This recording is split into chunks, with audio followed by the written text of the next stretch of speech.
Ministério da Cultura e Vale apresentam a 5ª edição do Flitabira. Vai começar mais uma atividade do festival. Compartilhe os melhores momentos nas redes sociais.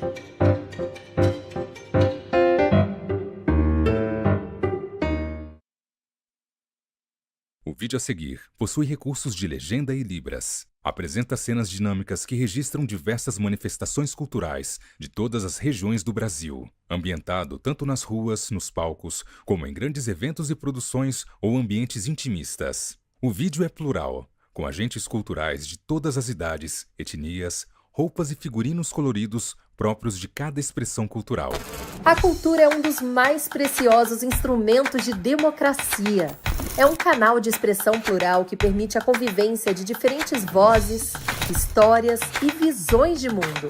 E por isso a cultura, tal qual a democracia, deve ser defendida e fortalecida.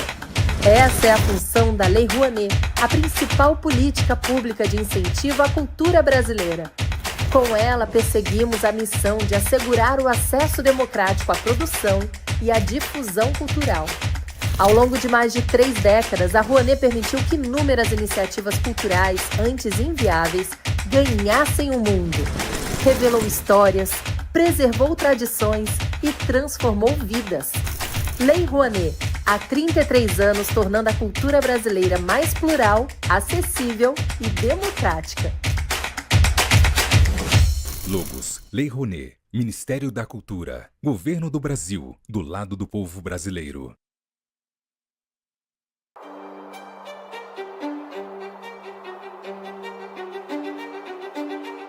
Onde tem cultura, a Vale está.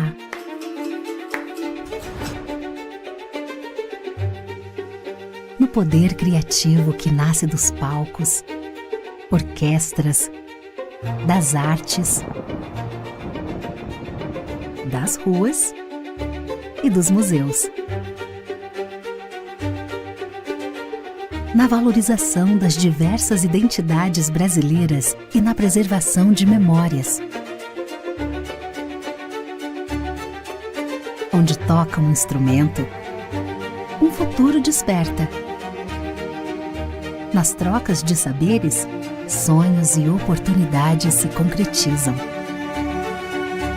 Dos projetos que todo mundo conhece, aos que todo mundo precisa conhecer, é valorizando a cultura que crescemos e evoluímos juntos. Instituto Cultural Vale. O livro na mão da criança. Rosa Dalva, Conceição Araújo e Denise Félix. A roda de conversa acontece em uma grande sala bem iluminada, similar a uma biblioteca, com muitas janelas de vidro. Centralizado diante da parede dos fundos, encontra-se o local onde os palestrantes se assentam. Há um pequeno tablado onde 3 cadeiras foram dispostas, intercaladas por 2 mesinhas que carregam garrafas de água e livros. De trás do tablado, cobrindo uma parte da parede, há um grande banner composto pelo design e tema do 5º Flitabira, em tons de laranja, roxo, vermelho, amarelo e branco. Pendurado no lado direito do banner, se encontra uma TV que passa ao vivo a roda de conversa em questão, junto com um intérprete de Libras. Diversas cadeiras foram dispostas na sala, de frente para o tablado, destinada para a plateia. Da esquerda para a direita, a primeira pessoa sentada é Rosa Dalva, uma mulher branca de cabelos lisos, castanhos, cujo comprimento lhe vai até os ombros. Ela traja vestido midi preto e branco e leva no pescoço o crachá dos participantes do evento. A segunda pessoa sentada é Conceição Araújo, uma mulher branca de cabelos ondulados e loiros, cujo comprimento lhe vai até os ombros. Ela traja vestido longo regata, estampado em tons de branco, azul e amarelo. Leva no pescoço o crachá dos participantes do evento. A terceira e última pessoa sentada é Denise Félix, uma mulher morena de cabelos lisos e longos de tom escuro. Ela traja blusa de mangas 3/4, estampada em tons de azul escuro e branco, e calça preta. Usa óculos retangulares de aro prata e leva no pescoço o crachá dos participantes do evento. Ao longo da apresentação, as palestrantes leem trechos de livros. Eventualmente, elas viram o livro para a plateia, de modo que todos possam ver as ilustrações. No canto inferior direito do vídeo em questão estão do início ao fim os intérpretes de Libras. Eles se intercalam ao longo do vídeo entre diferentes mulheres e homens que trajam blusa preta. Eles traduzem simultaneamente tudo o que é falado. De tempos em tempos, a plateia é filmada e está cheia. No canto inferior direito do vídeo em questão, lê-se Quinto Fli Itabira. Coleções de poemas do século XX. Bom, fruir o livro infantil, o livro na mão da criança. É sobre isso que nós vamos conversar hoje com essas duas brilhantes escritoras aqui de Itabira. Né? Nós estamos aqui hoje com a Conceição Ribeiro de Araújo. A Conceição ela é nascida em Timóteo, né, Minas Gerais, formada em letras pela FUNSESI, pós-graduada em língua portuguesa pela PUC Minas e gestão escolar pela UFMG.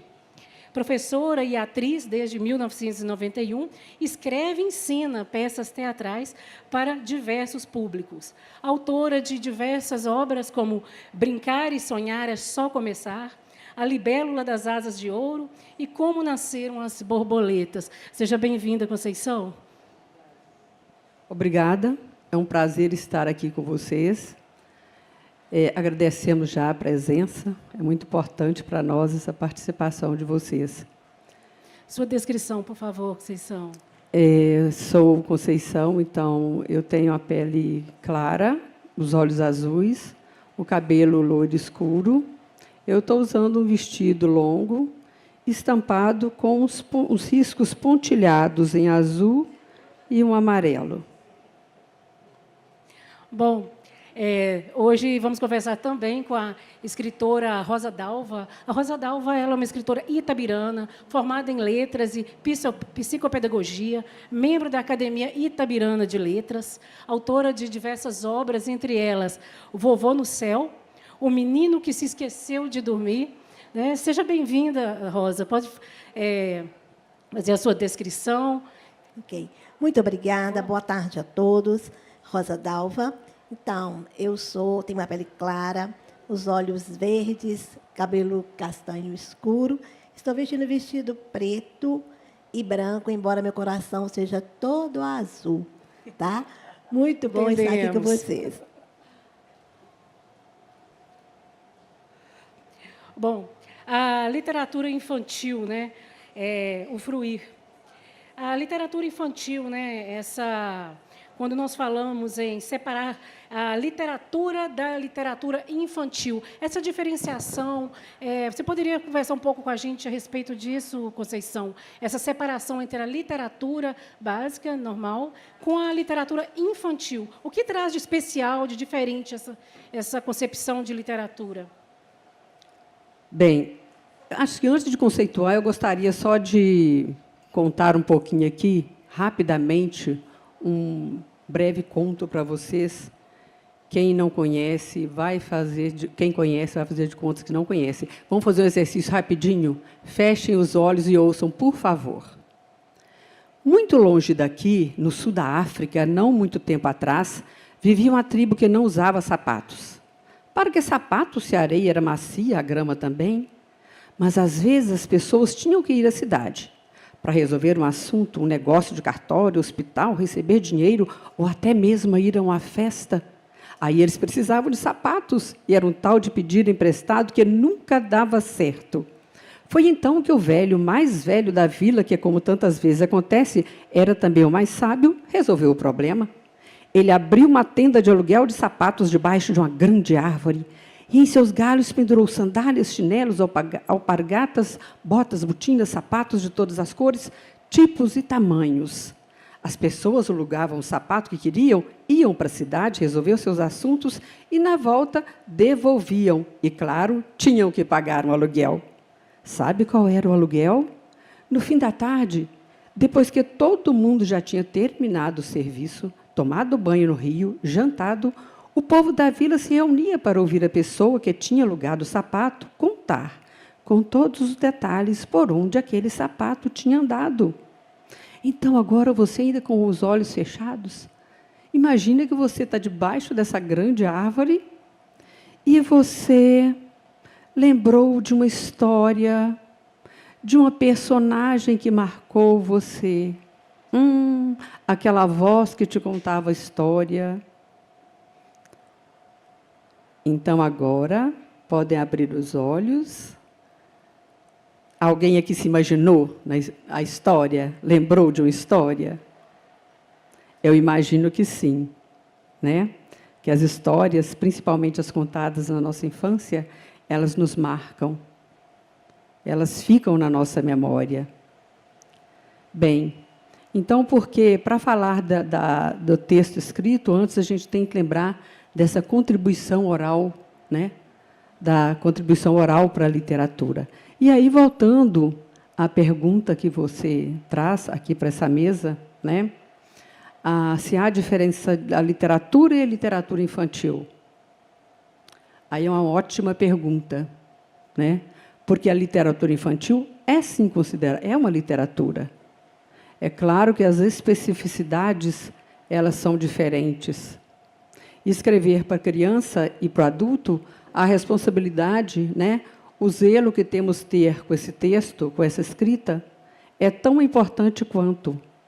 E a criança é um leitor exigente. Ele vai gostar da história ou não e vai dizer.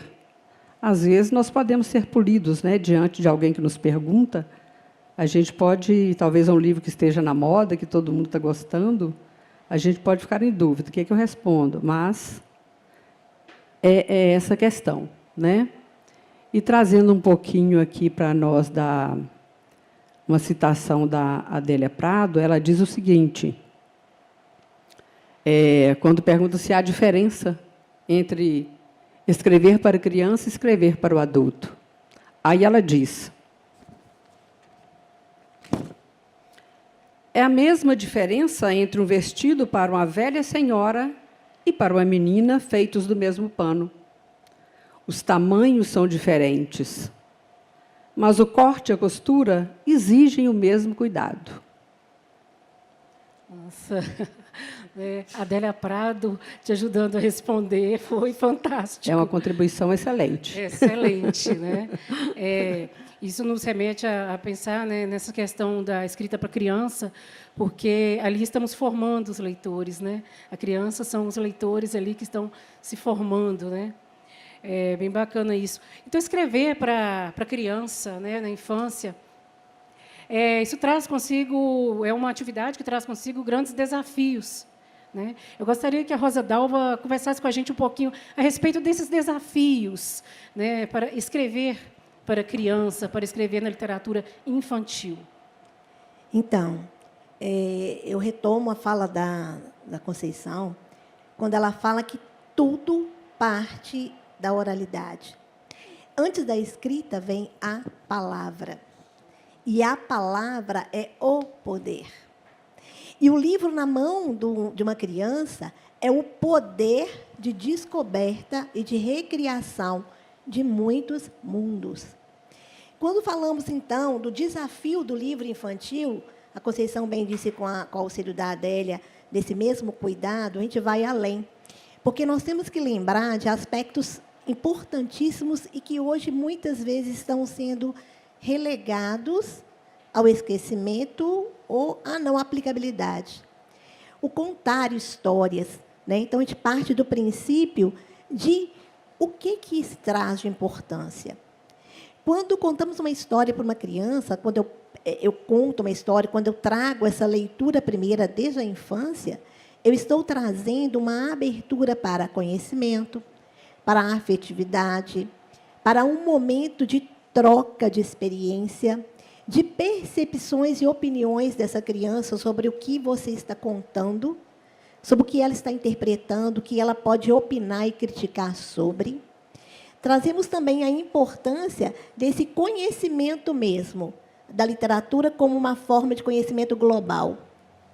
Mas, sobretudo, quando a gente fala dos desafios do livro, é entender que, quando uma criança se assenta ou com um adulto contando uma história, ou ela pega num livro, ela vai estar desenvolvendo muitas sensações, ela vai estar desenvolvendo, dentro do psico dela, o neurológico, várias atividades do passar. Livro tem cheiro, livro tem gosto.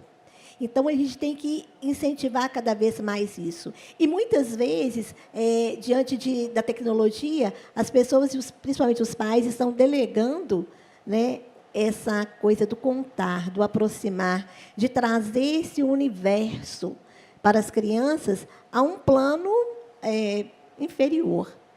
E aí, a gente vai mais longe. Eu me lembro de uma experiência, de uma das dinâmicas que eu fiz com relação ao meu livro, O Menino que Esqueceu de Dormir, que ainda as crianças têm esse conceito, mas está certo na interpretação. E foi interessante essa experiência, que após uma interpretação, um falou uma coisa, um aluno, o outro outra. Eu falei assim, mas o meu está errado? Eu falei, não existe errado na literatura. Não existe errado no sentir, no interpretar. Temos alguns pontos relevantes, mas o que você percebeu? O que você sentiu?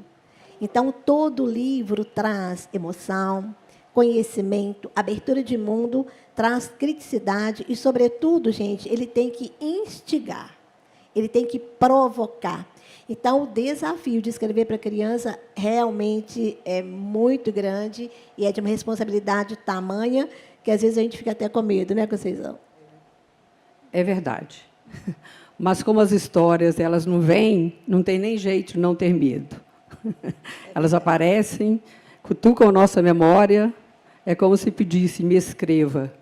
Aí, a gente deixa o medo de lado. E aí o livro flui. Isso.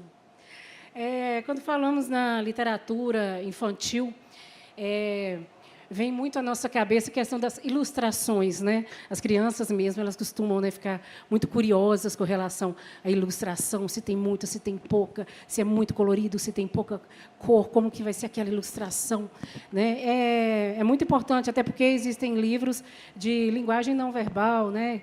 E onde são somente ilustrações. Ilustração é algo muito, muito importante, muito relevante na literatura infantil.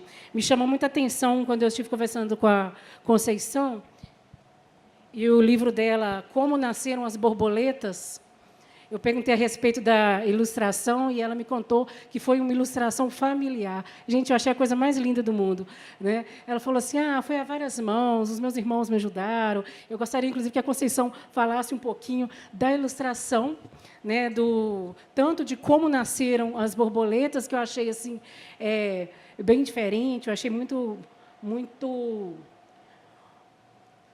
bacana, muito legal essa coisa da família te ajudar no seu livro, na confecção do livro. E falar com a gente também a questão um livro ilustrado e um livro com ilustração. Qual seria essa diferenciação? Então, vamos lá. Muito obrigada pelos elogios ao livro. Viram que eu peguei os outros aqui, não peguei esse aqui, que é meu, né?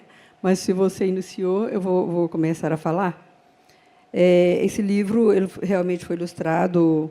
O meu irmão ele desenha, pinta. Então, quando eu fiz o texto, ele resolveu desenhar a história. Só que ele fez os desenhos todos à mão. Ele foi desenhando à mão. E como eu tenho sobrinhos, né, que são mais novos, já trabalham com essa questão de design gráfico, né, da tecnologia, aí eles lançaram no digital e ficou uma obra bem bonita. Eu gostei também, as pessoas geralmente gostam. A gente, às vezes, tem que gostar, né, quando nos toca. O livro ele fica pronto quando ele nos toca, tanto o texto quanto a ilustração, é um conjunto. Então, essa questão da ilustração ela é muito importante, né? Ela traz um complemento para o texto, ou, às vezes, ela é o simples texto não verbal. Então, para falar lá nessa questão do texto, como que ele conversa com esse texto não verbal, né? Eu trouxe aqui esse livro, Um Belo Lugar. Quem conhece esse livro aí? Alguém conhece? Não?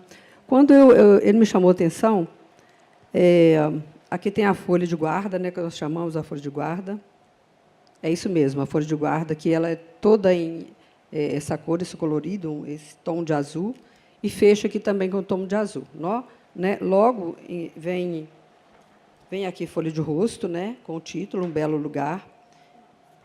De repente, aparece um pequeno texto, né?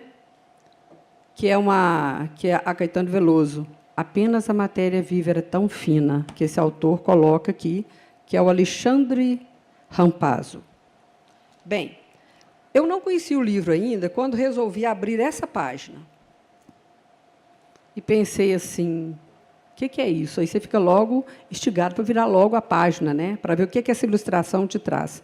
Aí você vai passando, logo em seguida ela se amplia, já vai te dando uma ideia melhor, ainda não muito clara do que é, né? E, de repente, ela se abre, né? E ele vai contar a história aqui, em pequenos textos, né? Que era chamado de pássaro da felicidade por alguns. Começou aqui. Uma vez minha mãe me contou sobre um pássaro que era chamado de pássaro da felicidade por alguns. E ele vai contando aqui, e a imagem vai se ampliando.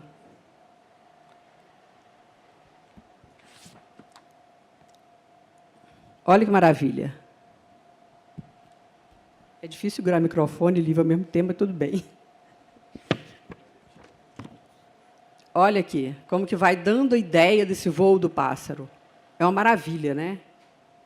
Olha a importância da ilustração de um livro ilustrado. Aí fala que esse pássaro grow, olha como que ele toma maior amplitude no espaço. E aí ela disse que a lenda que sua mãe lhe contou, aí ele traz essa questão bacana, né, da perpetuação da oralidade. E ele vai falando vai contando que era a lenda, a mesma lenda que a mãe dela havia contado para ela, e depois ele vai falar aqui que ele tinha um animalzinho que morreu, ele fala dessa questão da perda, e depois ele passa para uma questão aqui do origami, porque, no final, ele fica preocupado, né, que ele diz o seguinte, aí ele já vai construindo aqui esse pássaro em origami.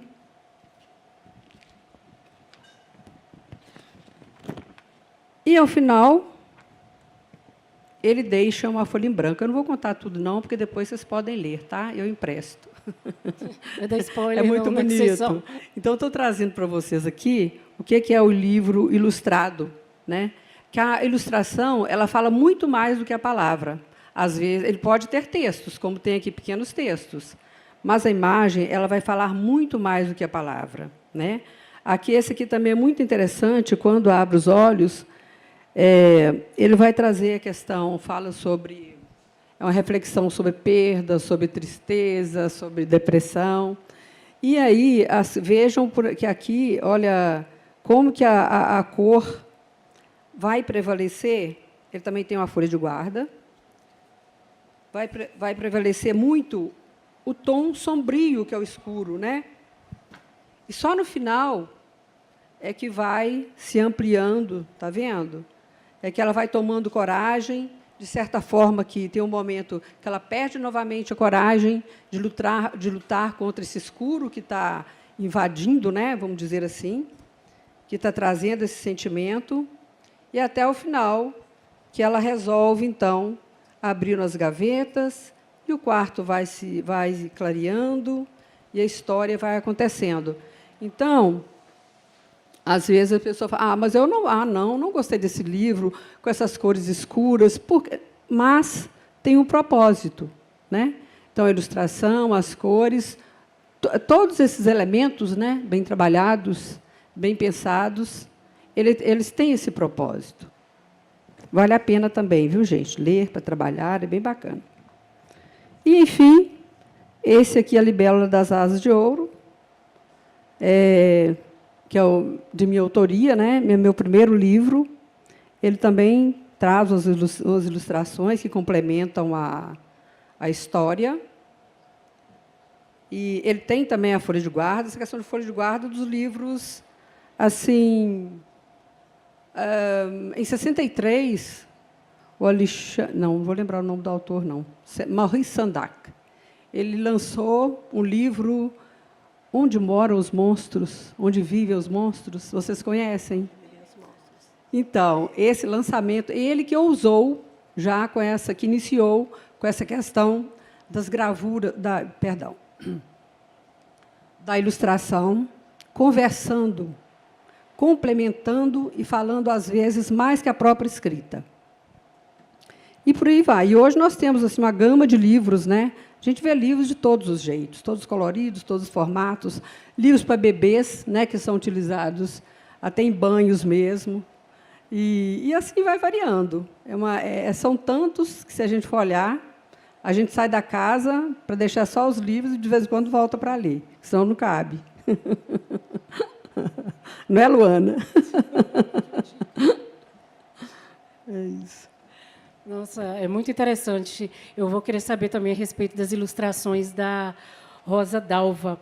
Mas, Rosa, quando nós falamos em Drummond, falamos em literatura, né, ele com essa pluralidade literária dele, também escreveu muito para crianças, né, muitas crônicas infantis também. Né, entre elas, algumas ficaram assim, muito famosas, muito conhecidas.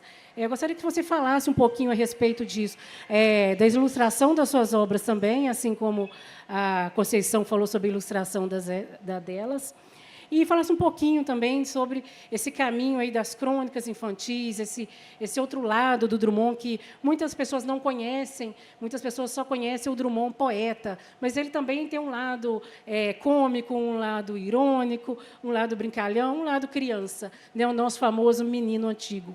Então, você poderia estar falando sobre isso para a gente? Eu queria destacar um livro, é esse aí mesmo, O Vovô no Céu, da Rosa Dalva, gente, eu sou suspeita para falar. A sensibilidade com que a Rosa trabalha o luto para a criança, não é qualquer escritor que tem essa magnitude, essa capacidade. Meus parabéns, Rosa.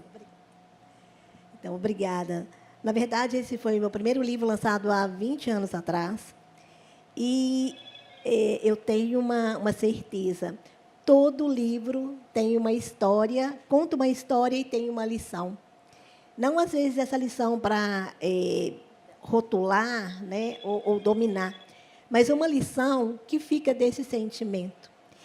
E, em todos os aspectos da vida, a criança ela vive alegrias, tristezas, como tudo que é comum na vida.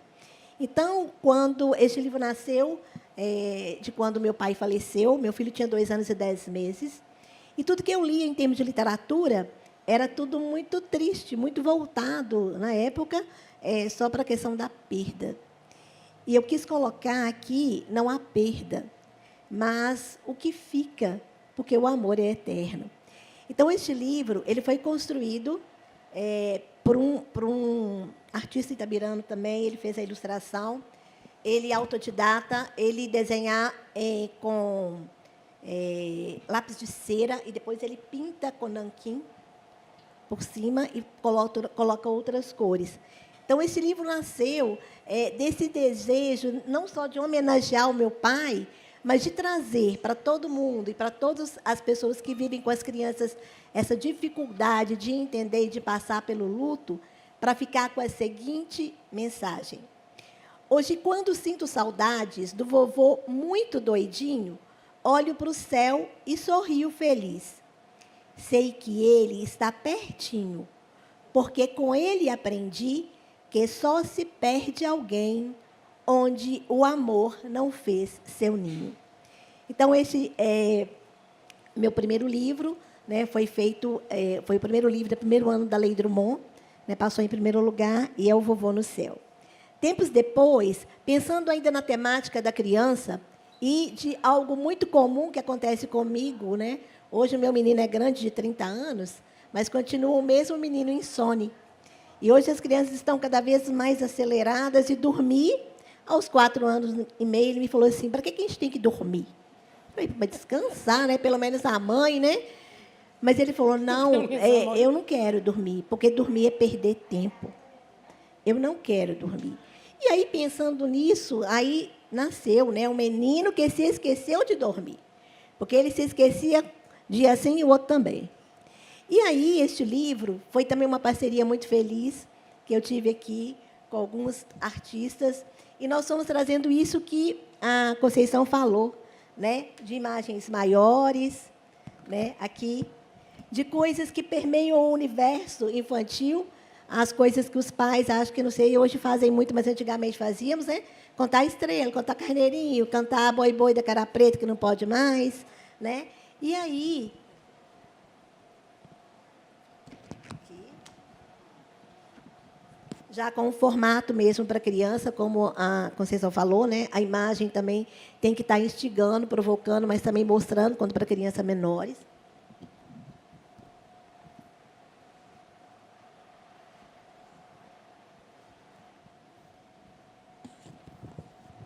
Aí, a partir daqui, é interessante que vai muito da interpretação de cada criança, e eu adoro. Quando chega nessa parte em que tem muitas cores, muito movimento, e o texto diz: e quando uma estrela cadente passou bem faceira no céu, pulou em suas costas, voltou de volta para a terra, numa comprida viagem. Flutuou por sobre as nuvens, escorregou no arco-íris, deslizou na Via Láctea, cavalgou 1000 cometas.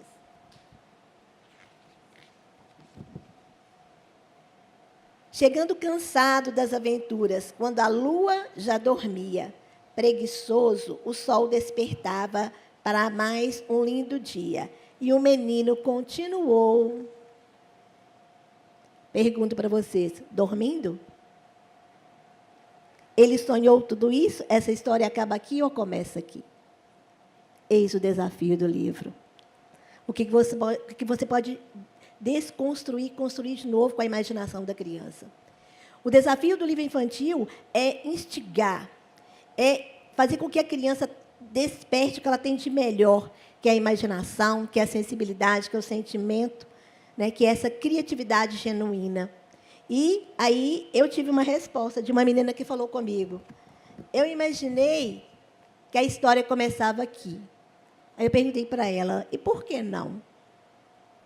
E agora? E para quem achou que o menino estava dormindo, como que continua esse sono? Ele acorda ou não? Dá outro livro, né, gente? Então, isso é uma forma de a gente trabalhar a questão da imagem e essa questão do desafio que o livro traz. Ano passado, em março, dentre esse tempo, eu escrevi outros livros, mas são de poesia e de conto. Mas aí, ano passado, pensando ainda, né, eu tinha lançado o livro Universos para adulto, aí eu pensei em escrever um livro, e, sobretudo, sabe para quem, gente? Porque eu tinha acabado de ganhar um neto. Aí eu falei, gente, eu tenho que deixar agora uma herança, já está dando ciúme para os futuros, tá? Então, eu tive que fazer uma dedicatória bem assim. Ao meu neto Ian e todos os outros que virão para viver o amor da dupla maternidade. Então, enquanto avó, eu me preocupei em relatar poemas com imagens bem simples, de temas, né, do dia a dia, coincidentemente, casa de vó, viu, gente? Foi combinado, não. Com elementos que fazem parte do dia a dia da criança. Né, o brincar, a casa da avó, a casa do avô, e outros temas que eu trouxe dentro, são 13 poemas ilustrados para colorir. Então, aqui também a gente alia, pedagogicamente falando, né? Eu acho que a gente sai da escola, mas a escola não sai da gente, né? E a gente ama o que faz, então a gente traz também esse elemento que corrobora para aumentar ainda mais essa expectativa e criar, através do colorido, outros mundos. Porque as cores que traz, cada criança traz a sua perspectiva de interpretação, é uma forma também de leitura do livro. Então, neste livro, a poesia nos convida a inundar de cores todas as cores, seja flor, pássaro, pipa. A iluminar cada palavra com vida e encantamento, dando asas à imaginação e criatividade. Então, venha se inspirar e criar novo mundo de muitas possibilidades e infinitas belezas. A poesia com a cor que você pinta. Então, tem sido muito gostoso, né? O meu Ian tem 1 ano e 5 meses, não pinta ainda, mas, com certeza, está guardado para pintar. E aí, falando das crônicas, né? Muito interessante, quando a gente pensa nessa perspectiva do conhecimento do Drummond, só poesia. E aí, quando a gente fala que ele escreve para criança, e aí eu volto, gente, a minha infância, onde tinha essa coleção aqui, olha, Para Gostar de Ler. Quem conhece? Oh, que bom, tem muita gente da minha geração. Acho que estamos de ansiosidade aqui. Ótimo. Isso aqui é um privilégio, né? Para mim foi, com vários autores aqui, né, famosos, amigos, trazendo em cada coleção as crônicas, e dentro deles o nosso famoso Drummond. Então, a gente percebe também essa coisa gostosa que o Drummond tinha também, e esse, até eu diria, um dom de também escrever com muita particularidade e com muita sensibilidade as crônicas em vários livros, né? E aqui nós temos esse Criança da Agora é Fogo, né? Temos a crônica mais comum para crianças menores. Eu até fiz uma intervenção essa semana com algumas crianças do 3º ano, que é Rick e a Girafa. Vocês conhecem? Não? Que é um menino que vai a um jardim zoológico, e, ao ver uma girafa, imaginando a girafa ali presa e tal, ele se imagina subindo ao pescoço da girafa, né, galgando esse pescoço aqui, e saindo pelo mundo afora para conhecer com a girafa todas as coisas do mundo que ele via no mapa. Só que ele depois começou a pensar como que ele fazia. Para subir, né, ia ser mais ou menos fácil, mas e para descer toda hora, para comer, para dormir, etc. E aí o menino acaba desistindo e fala com a girafa, né, muito obrigado, fica para quando eu crescer. Né, então, olha, o sentido de liberdade. Né, a criança, nessa interlocução com o animal, mas nessa busca de liberdade, tanto para ela quanto para ele. Tem também, muito interessante, uma outra crônica, que é Vó Caiu na Piscina, que é um exercício de interpretação, que é muito interessante. Aí tem também transformado num livro. É uma crônica que fala, um menino chega para o pai e fala, pai, vó caiu na piscina. Né? Numa noite, eles estavam numa casa serrana, aí o pai fala, o que tem? Deixa ela, caiu na piscina, e aí e tal. Enfim, vai desenrolando e fala, pai, você não está entendendo, vó caiu na piscina, está lá com a vela acesa. Ele fala, mas o que tem? Está com a vela acesa? Acabou a luz, mas depois a luz volta. Deixa sua avó, a distância é pouca, depois ela volta. Ele, pai, você não me entende, você não está entendendo. Não, me deixa fumar meu cigarro quieto e tal. E assim desenrola o diálogo com o pai e o menino. Depois chega a esposa. Eduardo, sua mãe caiu na piscina. Aí ele, você também? O menino já falou que a mamãe caiu na piscina e tudo. Ele pega e fala, você não está entendendo, a sua mãe escorregou, tropeçou, caiu e está lá na piscina com a roupa encharcada, ela vai morrer, Eduardo, ela vai morrer afogada. Ele, por que você não me falou? O menino não me falou nada disso. Ele só falou que vó caiu na piscina. E aí, gente, a gente trabalha a intertextualidade com a criança, né? A interpretação. Aí eu pergunto, o que esse pai entendeu? Aí ele vai lá acudir. Mamãe, me perdoe, pelo amor de Deus, o menino só me falou que você tinha caído na piscina, não explicou que você tinha escorregado, caído e tal. Ele falou, Eduardo, o menino usou certíssimo. Você que teve um ataque de burrice. O verbo foi empregado na forma concreta e certa. Vó caiu na piscina.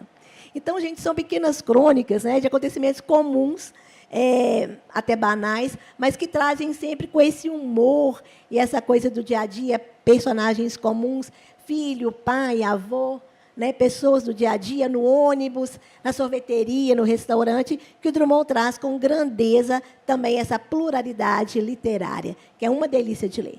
Quem não conhece, aproveita. Isso. Nossa, muito bom. Gostoso ouvir você falar sobre essas obras, Rosa.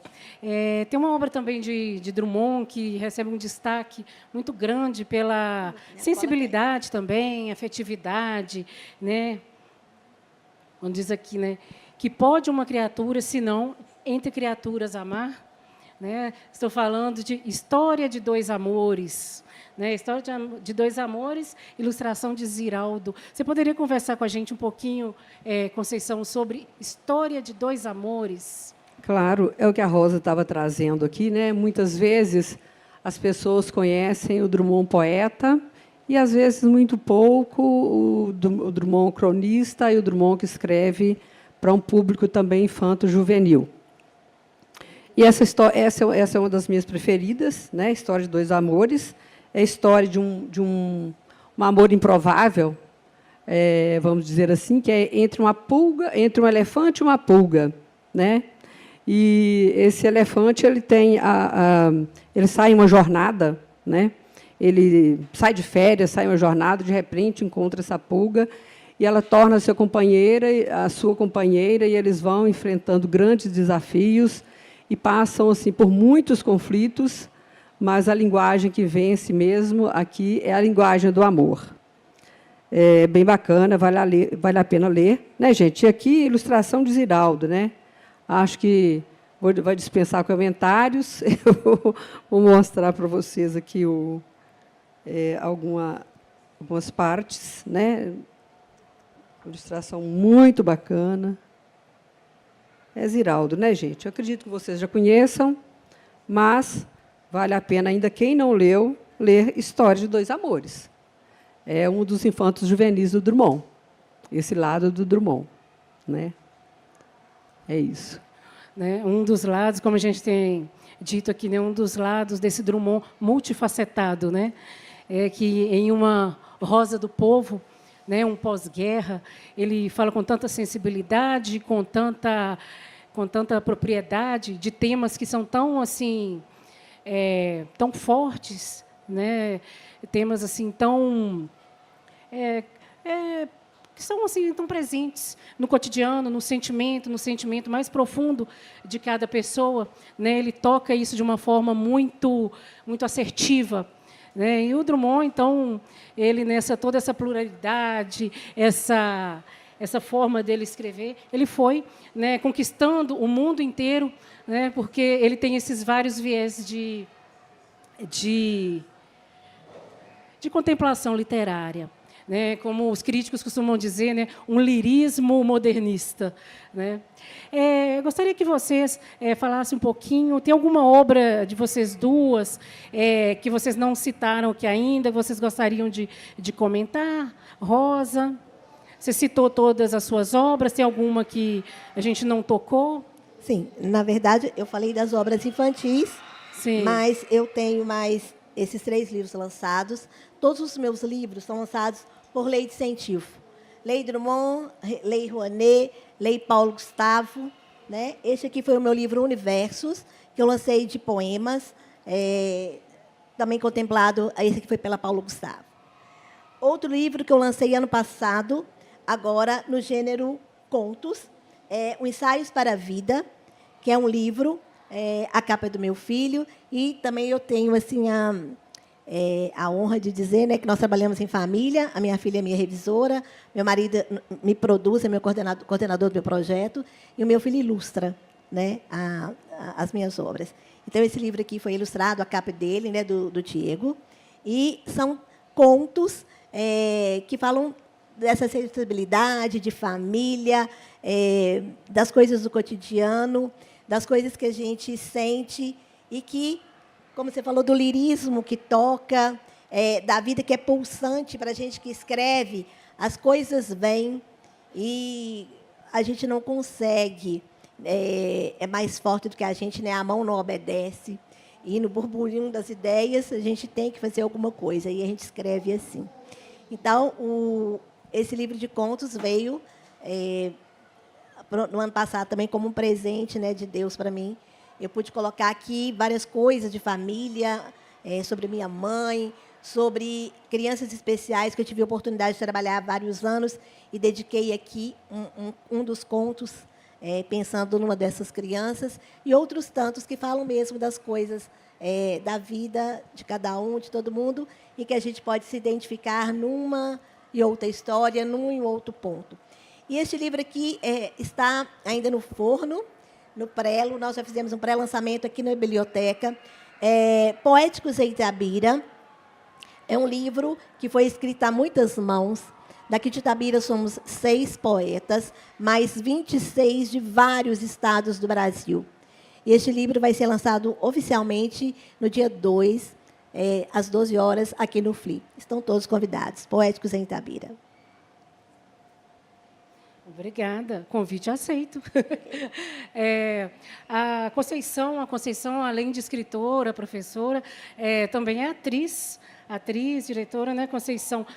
Você tem peças né? Gostaria que você falasse com a gente um Sim. pouquinho sobre a sua literatura no teatro.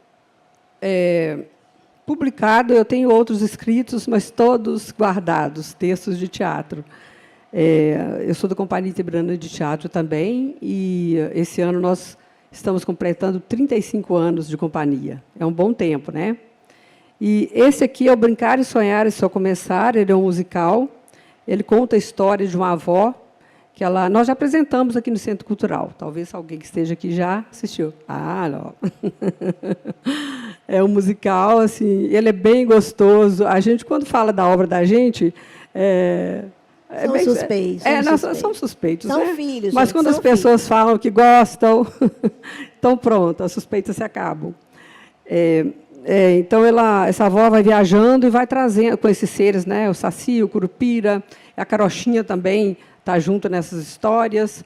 E cada lugar que eles encontram, cada região do Brasil, aí eles encontram uma brincadeira, uma música específica para cantar, e por aí a história vai. E o grande lance é, a Carochinha, o tempo inteiro, no decorrer da história, ela quer se casar, né?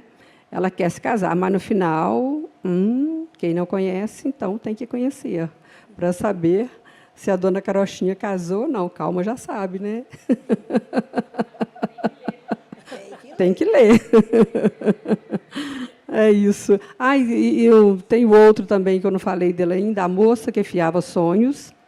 Eu não trouxe, quer dizer, eu trouxe, mas está lá na maletinha. Eu vou ser lançado dia 1º, sábado, agora, às 10 horas da manhã.